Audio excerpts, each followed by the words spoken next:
श्री कृष्ण सत्य हैं, श्री कृष्ण ही हम सबके चित्त हैं और श्री कृष्ण ही सबके आनंद है। आनंद कंद भगवान की जय। वो सत्य रूप भी है जो पहले था, अभी है और आगे रहेगा। वही विश्व का चित्त रूप भी है। आपके हृदय में जो कुछ भी आप सोचते हैं, करते हैं, सबका दृष्टा, सबको देखने वाला भगवान है। सच्चिदानंद रूपा वो सबके हृदय में एक समान बैठा है। वहां न कोई ब्राह्मण है, न कोई क्षत्रिय है, न कोई वैश्य है, न कोई शूद्र है। ये यहाँ आपने भले मान लिया हो, वास्तव में परमात्मा हरि व्यापत सर्वत्र समाना। देखो विशेषता कैसी है। भगवान के बारे में हम ब्राह्मण है तो मुझे ज्ञान अधिक हो सकता है, लेकिन भगवान जितना मुझ में है उतना ही आप में भी है, वो अधिक नहीं है। भगवान के बारे में कोई ज्यादा जाने या कोई कम जाने, भगवान को कोई माने या कोई ना माने, लेकिन परमात्मा की करुणा देखिए, हरि व्यापत सर्वत्र समाना, सब में एक समान है। वो न किसी में ज्यादा है न किसी में कम है। आप भगवान की भक्ति करने में कम ज्यादा कर सकते हैं, लेकिन उसने कृपा करने में कोई कमी किसी के साथ कभी नहीं दी। अब आप देखो, सूर्य निकलता है तो सबके लिए निकलता है ना, कि पंडित जी लोग के लिए ज्यादा है? नहीं। जो सूर्य की गायत्री पढ़ते हैं उनके लिए भी सूर्य उतना ही है, और जो सूर्य को भगवान नहीं मानते उसके लिए भी उतना ही है। प्रकाश सबको उतना ही देता है। हम लोग हवा को पवन देव मानते हैं, उनकी पूजा करते हैं, लेकिन जो पवन देवता को नहीं मानते, अलग अलग मजहब के जो लोग हैं, उनके लिए भी तो हवा वही है। उनको सांस लेने में तकलीफ थोड़ी होती है। परमात्मा कितना करुणा वरुणालय है, कितना उदार है ईश्वर। यह हमारे गोविंद की महिमा देखो आप। आकाश बनकर सबके सिर पे छाया, सबके छत की छाया तो आकाश ही है। वो आकाश रूप में सबको छाया प्रदान कर रहे हैं। और सूर्य रूप में सबको आरोग्यता दे रहे हैं, प्रकाश दे रहे हैं। तो ही चंद्रमा रूप में सबको शीतलता भी देते हैं और सबको पुष्ट भी करते हैं। वही परमात्मा, वही हमारे गोविंद। मानो उनके एक नयन सूर्य है तो एक नयन चंद्रमा है। वही परमात्मा पृथ्वी बन के सबको धारण भी करते हैं, और वही परमात्मा जल रूप बन के सबका जीवन भी बने हुए हैं। जल भी वही है, थल भी वही है, पवन भी वही है और अग्नि भी वही है। कितने रूप हैं, और सब होने के बाद भी देखा जाए तो एक का एक। तो जब भी भगवान कृष्ण को आप देखें तो उनको देखते ही आपके हृदय में ये बात आए कि प्रभु, ये तो आपकी मनमोहक जो छवि हम देख रहे हैं, जो बनी हुई है, आप वास्तव में इतने में नहीं है।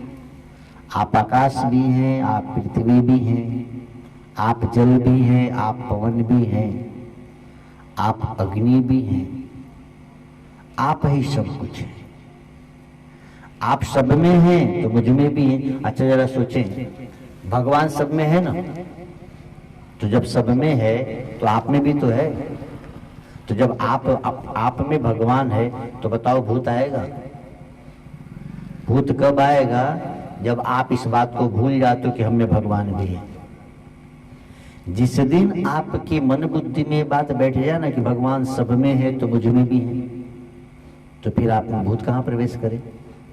हम भूले हैं तभी गड़बड़ है। जैसे आपके जेब में रुपया हो और आपको पता ना हो, तो भूख लगी तो भी बाजार में कुछ खा नहीं सकते क्योंकि याद ही नहीं कि हमारे पास पैसा भी है। ऐसे ही हमको याद ही नहीं कि हमारे अंदर भगवान भी है, तो भूत पकड़ लिया। अरे भाई, जब तुम्हारे अंदर भगवान है तो भूत कैसे पकड़े? तो पहली बात, भगवान सबका है तो मेरा भी है। अच्छा, भगवान सब जगह है, भगवान सब जगह है ना, मानते हैं आप ना? तो जब भगवान सब जगह है तो यहाँ भी तो है कि कोई मंदिर में जाओगे तभी मिलेगा। भगवान सब जगह है मानते हैं, तो जब भगवान सब जगह है तो यहाँ भी तो है कि मंदिर जाना, मस्जिद जाना जरूरी है। सब जगह है तो यहाँ भी है, सब में है तो मुझ में भी है, और भगवान सबका है तो मेरा भी तो है। अब जिसका भगवान है उसको दुखी होना चाहिए क्या? जिसके बाप थानेदार हो वो चोर से डरेगा क्या? नहीं ना। जिसके बाप पहलवान हो वो एरे से डरेगा? नहीं। तो जब हमारे परम पिता परमात्मा, जिसका भगवान मुझ में है, भगवान मेरा है, भगवान यहाँ है, सब जगह है तो यहाँ भी है, सब में है तो मुझ में भी है, और सबका है तो मेरा भी है। तो जब मेरा है, मुझ में है और यहाँ ही है, तो अब बताएं आप दुखी होने का कोई कारण है? दुखी हम इसलिए है कि हमें इसकी विस्मृति हो गई है, हमें भूल गए। पढ़ते तो सारे बच्चे हैं, लेकिन जो भूल जाते हैं वो परीक्षा में फेल हो जाते हैं, और जिनको याद रहता है वो अच्छे नंबर से पास होते हैं। ऐसे ही हम सब में एक समान परमात्मा है, हम सब पर परमात्मा की कृपा भी एक समान है। ऐसा नहीं कि मुझ पर ज्यादा है और आप पे कम है। कईयों को लगेगा महाराज जी आप पे तो ज्यादा है। नहीं भाई, मुझ पे कैसे ज्यादा है बताओ? मेरे लिए कोई अलग से सूर्य निकलता है कि अलग से चंद्रमा बनाया भगवान ने? नहीं, सब पर एक समान कृपा वो रखे हैं। बस आप कितना उसे याद रखे हो ये आप पर निर्भर करता है। पूरी क्लास को टीचर ने पढ़ाया एक समान, लेकिन जो ज्यादा याद रखा, ध्यान रखा, वो अच्छे नंबर से पास हुआ, और जो बिल्कुल ध्यान नहीं रखा तो फेल ही हुआ। तो भगवान की कृपा आप पे, हम सब पे एक समान, एक बराबर है, बशर्ते कि हम ही उसे भूल बैठे हैं। ये गलती हमारी है। जब भी, जहां भी, जिस हाल में रहो, नहाओ कि ना नहाओ, खाए कि ना खाए, इससे कोई लेना देना नहीं माई बाप। आपको सदैव उसको याद रखना है। जब जब उसको भूलेंगे तब तब दुख आएगा। कितना हो बड़ा दुख आया हो, उसे याद कर लो तो दुख भाग जाएगा। खूब घनघोर अंधेरा है आपके घर में, आपने दीपक जलाया, तो दीपक जलाते ही अंधेरा भाग जाएगा ना? 2-4 घंटे लगेंगे? नहीं। जैसे ही बल्ब जला के अंधेरा गया, प्रकाश हो गया। अंधेरा 4 घंटे पहले से मान लो, शाम को आप दरवाजा बंद करके गए और रात हो गई, आप लौटे हो 10-11 बजे, बल्ब बंद है, तो पूरे कमरे में अंधेरा है। 4-5 घंटे से अंधेरा है। लेकिन आप बल्ब जलाओगे तो क्या अंधेरा भगने में 4 घंटे लगेंगे? 4 मिनट भी लगेगा क्या? नहीं ना। 4 घंटे का अंधकार एक क्षण नहीं लगता, जैसे ही बल्ब जलता है अंधकार भाग जाता है। आपके जीवन में भी भैया कितना हो दुख हो, जिस दिन, जिस क्षण, जिस समय हम हृदय से भगवान की शरण होंगे, उसी क्षण, उसी समय से वो दुख भागेगा।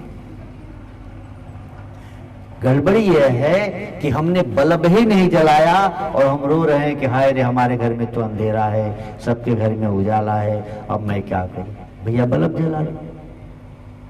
यहां तो हो सकता है कि सबके घर के बल्ब अलग अलग हों, किसी के घर में ना हो पैसा की बल्ब ला सके, लेकिन गोविंद ने कितनी कृपा की है। जितना अमीर में है उतना ही गरीब में है, जितना विद्वान में है उतना ही अनपढ़ में है, सबके हृदय में एक समान व्याप रहा है। कितना न्याय प्रिय है वो। ये नहीं कि कोई बहुत विद्वान है तो उसके हृदय में भगवान ज्यादा मात्रा में नहीं। हरि व्यापत सर्वत्र समाना, ईश्वरो सर्वभूतानां हृदय से अर्जुन तिष्ठति। भगवान सब में एक समान। तो जब सब में एक समान है, मानो भगवान चाहते कि तुम भी समानता में आ जाओ। समता एक बहुत बड़ा योग है, समत्व योग। समता में जिन्हें रहने आ गया उनकी प्रसन्नता दासी बन जाती है। तो आप समता में रहें तो प्रसन्नता आपके घर रहेगी। यानी आज से, अभी से यह मान लेना है कि हम भगवान के और भगवान हमारे हैं। अच्छा, इसमें झूठ भी नहीं है। आप संसार के हो, संसार आपका है, दोनों बातें झूठ है। संसार पहले था, आप बाद में आए, और आप चले जाओगे तो भी संसार रहेगा। यानी आप संसार के नहीं हो और संसार आपका नहीं है। आप इस परिवार के नहीं हुए, परिवार आपका नहीं है। आपके पहले भी आपके खानदान में लोग थे ना, और आपके बाद भी रहेंगे। आप बीच में आए हो, चले भी जाओगे बीच में। भगवान पहले भी था और अभी भी है और आगे भी रहेगा, लेकिन संसार पहले नहीं था, अभी है, आगे नहीं रहेगा। तो हम जो था, जो है, उसके हो जाए, जो था ही नहीं, जो रहेगा ही नहीं, उसका होके भी तुम क्या करोगे भाई। तो हम भगवान के थे, भगवान के हैं, भगवान के रहेंगे। अच्छा, मरने से, जन्म लेने से पहले किसके थे आप? जन्म से पहले हम सब कहाँ थे? भगवान के यहाँ थे। अच्छा, अभी यहाँ हैं, मरने के बाद कहाँ जाओगे? अच्छा, अभी भी यहाँ हैं तो भगवान की कृपा से तो जीवित है ना। आप और हम रुपये से श्वास ले रहे हैं क्या, कि हवा से? कोई हवा खरीदता है क्या? किसी के बाप ने बनाई थी? आपके हमारे बाप ने रहने को घर बनाया होगा, खेती करके अन्न उपजाया होगा, लेकिन ये सब रहे और हवा न रहे तो क्या होगा बताओ? तो हवा किसी ने बनाया? किसी के बाप ने दिया क्या? नहीं ना। यानी हम भगवान के थे, अभी भी भगवान के हैं, और यहाँ के जाने के बाद फिर भगवान की ही तो रहेंगे। हम संसार के न थे, न हैं और न रहेंगे। लेकिन गड़बड़ यह है, बेवकूफी यह हो गई है कि हम संसार को ही अपना मानते हैं। यही सच है। आप जरा ध्यान से सोचें तो आप मानते किसको? ए मेरा घर, ए मेरा गांव, ए मेरा बेटी, ए मेरा बेटा, ए मेरा मित्र, ए मेरा दुश्मन, ही तो मानते हैं। जबकि ये सब ही झूठ है। सच क्या है? तो परमात्मा के सिवा सब कुछ झूठ है। इसीलिए मरने के बाद क्या कहते हैं? राम नाम सत्य है। क्यों? जीते जी ही समझ जाओ कि राम के सिवा कुछ भी सत्य नहीं है। जो कुछ भी दिख रहा है ये सब माया मात्र है। गो गोचर जहां लग जग जाई, सो सब माया जानो भाई। लेकिन मकान का अभिमान, दुकान का अभिमान, मेरे पास गाड़ी है, मेरे पास बंगला है, मेरे पास नौकरी है। प्यारे भैया, तेरे से बढ़िया गाड़ी, बंगला, नौकरी वाले चले गए तो तुम कौन से खेत के मूली हो साहब? इस दुनिया में अकबर और सुल्तान जैसे लोग आए, सिकंदर जैसे लोग आए, दशरथ जी जैसे लोग आए, छत्रपति शिवाजी जैसे लोग आए, सुखदेव जी जैसे महापुरुष आए, लीलाशाह जी जैसे महापुरुष आए, विवेकानंद जी जैसे महापुरुष आए, सब चले गए ना। तो हम लोग रहेंगे? रहना है नहीं। हाय हाय फिर भी लगी है। खेता देख ले, ये नहीं कि खेत देखो नहीं, लेकिन जो कुछ भी करो तो भगवान क्या कह रहे हैं कि कर्म का फल की आसक्ति लेके कर्म न करे, कर्तव्य मान के कर्म करें और अनासक्त होके कर्म करें। जो भाग्य में होगा होगा। हमारा तो काम है प्रभु तुम्हारा राम का नाम गाना। बाकी क्या है चिंता? क्यों चिंता? अच्छा, दुनिया में कोई मरा तो धन लेकर गया, तो हम लोग लेके जाएंगे? ये ज्ञान मुझे पूज्य गुरुदेव से मिला, इसीलिए मैं इतना सब करने लगा। इतना टंडे घंटे लेके चलते हैं और कुछ नहीं मांगते। इसका कारण बस इतना ही है कि मेरी बुद्धि में गुरुदेव की कृपा से बात आ गई है कि होगा तो होगा। खूब धन कमा भी लेंगे तो लेके तो नहीं जाएंगे। खूब धन इकट्ठा कर लें तो क्या लेके चले जाएंगे? नहीं ना। अच्छा, इस तरह से कर रहे हो तो थोड़ा कम धन मिलेगा, ये तो होगा। तो कम धन मिलेगा तो छोड़ने में तकलीफ भी कम होगी, ज्यादा होगा। अच्छा, मान लो किसी के सिर पे 50 किलो का वजन हो, किसी के सिर पे 5 किलो का हो, और दोनों को एक ही जगह जाना है, तो मजे में कौन चलेगा? 5 किलो वाला। यहाँ से एक आदमी के सिर पे 50 किलो की बोरी रखो और एक आदमी के सिर पे 5 किलो की, और दोनों को कहो कि नवाबगंज पैदल जाना है। अभी बताओ मजे में कौन चलेगा? हाँ, 5 किलो वाला ना। 50 किलो वाले को तो परेशानी होगी ना भाई यहाँ से वहां ले जाने में। 50 किलो वाले के पास 5 किलो वाले से 45 किलो तो ज्यादा है अनाज, कीमत भी ज्यादा है। लेकिन ये कहा गया है कि भाई यहाँ से तुमको नवाबगंज इसको सिर पे लेके जाना है, तो मजे में कौन जा रहा है? 5 किलो वाला कि 50 किलो वाला? 5 किलो वाला ना। अच्छा, वहां जाने के बाद 50 किलो वाले ने भी रख दिया बोरी और 5 किलो वाले ने भी रख दिया, दोनों हो गए खाली। तो जब यहां से वहां जाने के बाद दोनों के हाथ खाली हो गए तो फायदे में कौन? 5 वाला है ना फायदे में।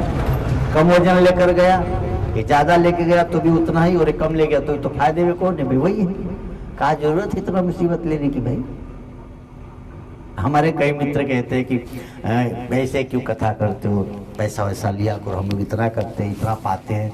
तू लेके जाना भाई, तुम ज्यादा इकट्ठा करके मरोगे, हम कम इकट्ठा करके मरेंगे, लेकिन मरने के बाद दोनों तो खाली होंगे ना। तो फायदे में वो रहेगा कि हम, अभी तो लग रहा है कि हम घाटे में हैं, लेकिन हम ही फायदे में है। तू गधा मजूरी कर, हमको कोई दिक्कत नहीं। तो भगवान कृष्ण की ये बात कितनी उत्तम है। देखो भगवान कह रहे हैं कि कर्म तो करो, लेकिन कर्म के फल की इच्छा न करो। अनाश्रित कर्म फलम कार्यम कर्म करोति यः। कर्म तो कीजिए, लेकिन कैसे करो? तो आश्रय लेके नहीं, कर्म का फल मुझे मिलेगा ये सोच के ना करो कि हो यही सोच जो राम ने अच्छे रखा, मिलना होगा सो मिलेगा ही। अच्छा, जब किसान खेती करता है तो ये सोच के थोड़ी करता है कि खूब ज्यादा होगा और खूब मेरे घर आएगा। क्या पता ओला पड़े कि बरसात आ जाए कि जानवर खा जाए। वो तो ये सोच के करता है कि मेरे खेत खाली न रहे, सीजन है तो बोलो, बाकी राम जी की मर्जी जो होगा होगा। तो किसान से बढ़िया तो मुझे लगता है योगी और सन्यासी मिलेगा ही नहीं।